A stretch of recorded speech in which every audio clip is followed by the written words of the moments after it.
Of the hundreds, if not thousands, of pieces of communication traffic that you experience each and every day, you're likely to remember only the tiniest proportion.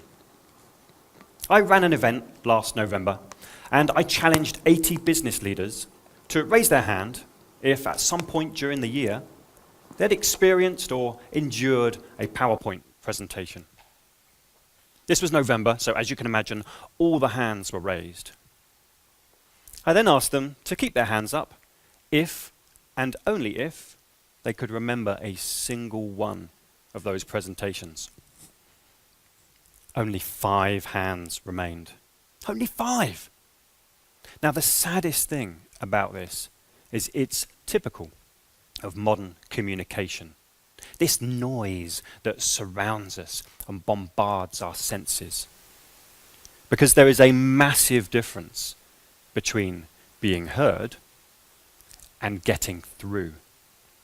Being a simple drop lost in the communication ocean, and that one striking message that hits you right at your core. So I'm going to help you today to make sure that your communication is not only remembered, but also gets through. If we're serious about getting through in today's communication chaos, we need to be courageous. We need to walk off the map where there may be dragons, but there's also massive value. Now, I'm sure you've all experienced the power of getting through. It happened to me recently, and it changed my life. If you're anything like me, or you're like how I was, you'll be very aware of these multitude of messages that come pouring in, this recommendation, the advice, the information that flows in when you're about to start a project at home or at work. This flood of communication traffic that, if you're not careful, leads to delay. It leads to hesitation and procrastination. Maybe I should do some more preparation. Maybe I need to gather some more resources, maybe do some more research. Or you received a simple observation like I did that said, Nick, you don't need to be a perfectionist. You need to just get on with it. An observation that not only got through, but set me free.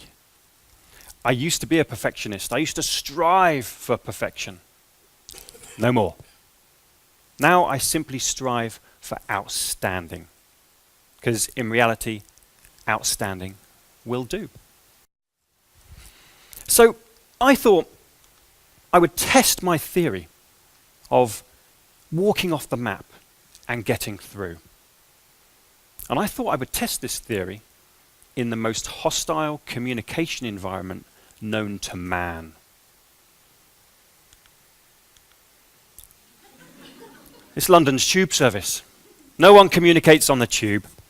What better place to walk off the map? So I'm on the tube, and I'm on my way back from a conference. And at the conference, I've picked up a squidgy stress ball. And I'm sitting on the tube, and I thought, wouldn't it be a nice idea to play a game of catch? So I suggested this to my fellow passengers. Why don't we have a game of catch? Now, you can imagine their response. Actually, their lack of response, because suddenly they were disappearing into themselves. They were shaking their heads and avoiding eye contact. So I thought I'd reassure them. I said, at some point soon, we're going to go through Oxford Circus. When we get to Oxford Circus, more people are going to get on the train, there's going to be more players, and it's going to be more fun. The game can begin. Oxford Circus came and went, and more people got on the train. I did notice, however, that nobody got off. Nobody took that opportunity to move carriages. So in my mind, the game could begin. So I'm maybe a little bit crazy, but I'm not daft. So my first throw, I threw the ball to a young lad, a young German lad, as it turned out. He caught it and threw it back. I then threw it to another passenger. They caught it and threw it back. And then something tiny but magical happened. I threw it to another passenger, and they threw it to someone else. The game was no longer about crazy old me. It included everybody. And then the game really did pick up pace. The ball was flying around from one side of the carriage to the other. It worked its way to the middle part of the carriage where the doors are and people are standing. It worked its way back, catch, throw, to the middle part of the carriage where there's another set of seats, and it worked its way back. And then it went to the center of the carriage where the doors are, to the middle part of the carriage, to the third section of the carriage, actually out of sight. And for some reason, it didn't come back. And the young German lads looking. They said, I don't think it's coming back. And I said, it doesn't matter. Have a look around. And all the passengers were smiling and laughing and talking, in fact, acting incredibly human.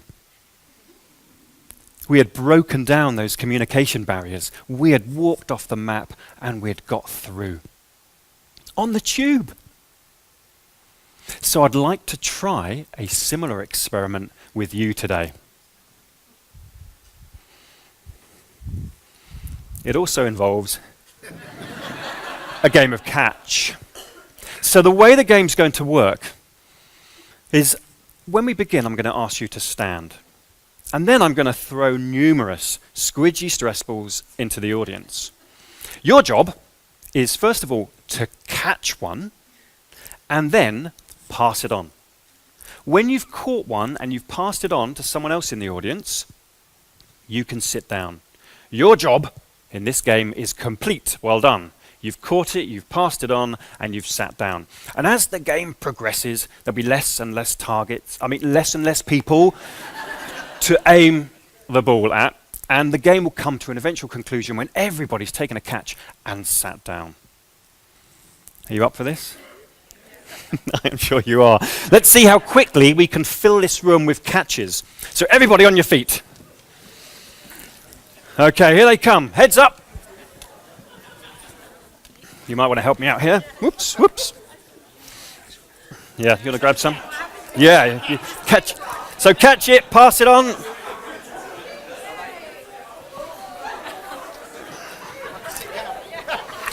Plenty required at the back there. That's it. Catch it, pass it on. Okay. Keep passing them on.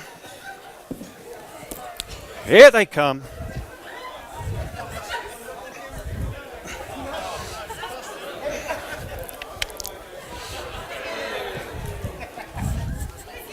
It's getting there. It's a bit chaotic.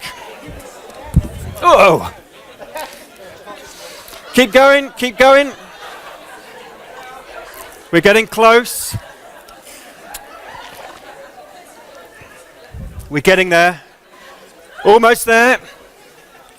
Just a few more. Any more? Last one. Everyone? Yes! Give yourself a massive round of applause.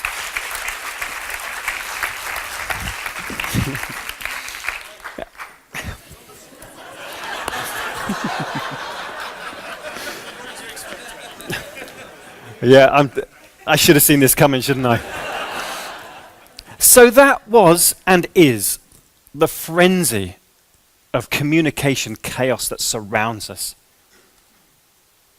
The traffic is everywhere. It's flying around, it's whizzing past us at all sorts of speeds. It's over our heads, it's by our feet. If we're not careful, it's bouncing off us. Traffic is everywhere. This is the difference. Taking that catch, sitting down. This is what getting through looks like. This is the difference of getting through. Now, the perception in most parts of the world is that being heard is enough. That's why we're drowning in emails. We're bombarded by Facebook updates and Twitter feeds. And we sit through numerous presentations where experts, they share their brains, they share their knowledge, unfortunately in bullet form only. There's a word of warning, actually, to those Individuals and organizations that like to share their brains and their brains alone. There's only one audience I know that likes brains, hungers for brains and only brains. It's an audience of zombies. Trust me, you do not want an audience of zombies. To avoid the zombies, you need to do more than just share your brains. The reality is that getting through is what really counts. Communicating in a way that creates momentum. It enables change to occur and it promotes action.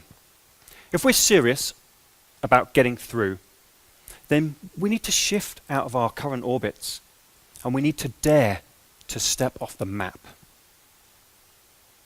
Now, it may be something massive, like Nelson Mandela's address at Live 8 in Johannesburg, where he asked his audience to be great, to become the great generation, to allow greatness to blossom.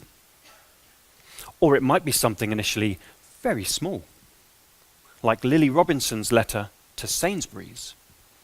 Lily Robinson, aged 3.5, who wrote to Sainsbury's and asked the question, why is tiger bread called tiger bread, when actually the pattern on the bread looks more like a giraffe? And Chris King, aged 27.33, his incredibly empathetic response that spoke to Lily on her terms, in her language, and enabled that simple exchange to go viral and give Sainsbury's global PR. And changed the name of tiger bread to giraffe bread. So what is it that makes this difference?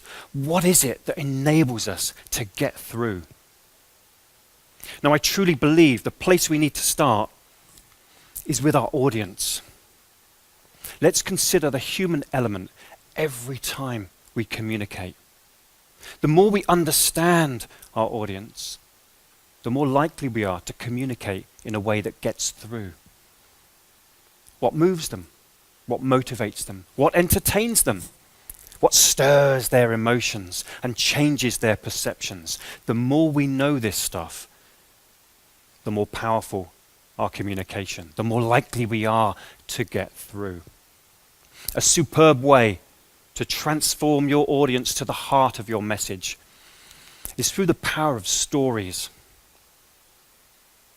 They're so easy to absorb and understand. I implore you, share your great stories and move your audience powerfully again and again. So what is it that makes you stop and take that catch? What is it that changes the way you act and makes you think differently? Before you communicate and share your wisdom with the world, ask yourself, where's the value for my audience? And consider, what is it about you and your communication that adds massive value? If we truly want to get through in today's communication chaos, we're going to have to be courageous. We're going to have to walk off that map and face those dragons of tired corporate thinking. We're going to have to do something amazing. We're going to have to connect and empathize with our fellow humans. In the words of Maya Angelou, who summed it up beautifully when she said, I've learned that people will forget what you said. People will forget what you did. But people will never forget how you made them feel. To truly get through, our communication needs to change the way people feel. So next time you have a chance, an opportunity to communicate, don't rely on a box of balls to randomly spread amongst your audience. Imagine you've got just the one opportunity to get caught, to stop your audience in their tracks and have the impact that both you and they deserve. This is the massive difference between being heard and getting through. Thank you very much indeed.